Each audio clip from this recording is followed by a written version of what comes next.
ഈ ബാഗ് കാണുന്ന ആളാണ് പിറന്നാൾ. ബർത്ത്ഡേക്ക് ഒരു സ്പെഷ്യൽ കാര്യം ചെയ്യാത്തതുകൊണ്ട് പിറന്നാളിനാക്കാന്ന് വിചാരിച്ചേ. സത്യം പറഞ്ഞാൽ ആക്കും എനിക്കും എല്ലാവർക്കും വയ്യാത്തോണ്ടാട്ടോ ഇങ്ങനെ പ്ലാൻ ചെയ്തത്. അതുപോലെ തന്നെ ആൾക്ക് ബർത്ത്ഡേ ആണ്ട് ഡ്രസ്സൊക്കെ വാങ്ങിക്കൊടുക്കും. ബർത്ത്ഡേക്ക് വാങ്ങേണ്ട പിറന്നാളിന് വാങ്ങി ആൾക്ക് എന്തായാലും ഇഷ്ടപ്പെട്ട ഡ്രസ്സാട്ടോ വാങ്ങിയെന്ന് ഞാൻ വിശ്വസിക്കുന്നത്. അതേപോലെ വേറൊരു ആഗ്രഹം എന്താ പറയുക, ആ തിരിഞ്ഞു നിൽക്കുന്ന വെയിറ്റ് നോക്കാൻ വേണ്ടിയിട്ടാണ് ജിമ്മിലും ജോയിൻ ചെയ്യും. പിന്നെ തിരിച്ച് വീട്ടിലെത്തിയപ്പോൾ ഞങ്ങൾ സർപ്രൈസ് ആയിട്ട് കേക്ക് കട്ടിങ്ങും കാര്യങ്ങളൊക്കെ പ്ലാൻ ചെയ്തിട്ടുണ്ടായിട്ടോ. സാധനമൊക്കെ പുറത്ത് വെച്ചിട്ട് എല്ലാവരും ഓളെത്തുന്ന സർപ്രൈസ് ആയിട്ട് കേക്ക് കട്ടിയുള്ള പ്ലാനിങ്ങിലാണ് ഞങ്ങൾ നിൽക്കുന്നത്. കേക്ക് കട്ടിങ്ങിനെ പറ്റി പറയുന്നതിന് മുമ്പ് ഒരു കാര്യം പറയാണ്ട് ഇന്ന് ആള് ഫുഡ് കഴിച്ചെന്ന് അറിയാം.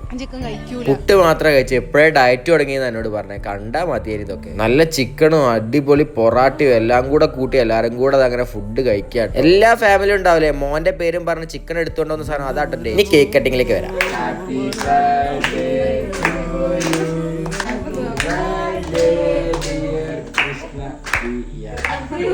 ഒരു കാര്യം പറയാണ്ട്, മെറ്റീരിയൽ തിങ്സിൽ ഒരിക്കലും ഹാപ്പിനെസ് കാണാൻ പാടില്ല. നമ്മുടെ ലൈഫിൽ നമ്മളെ ഹാപ്പിനെസ് നമ്മൾ ഉള്ളത്. ബൈ ഫ്രം അന്തരം വ്ളോഗർ.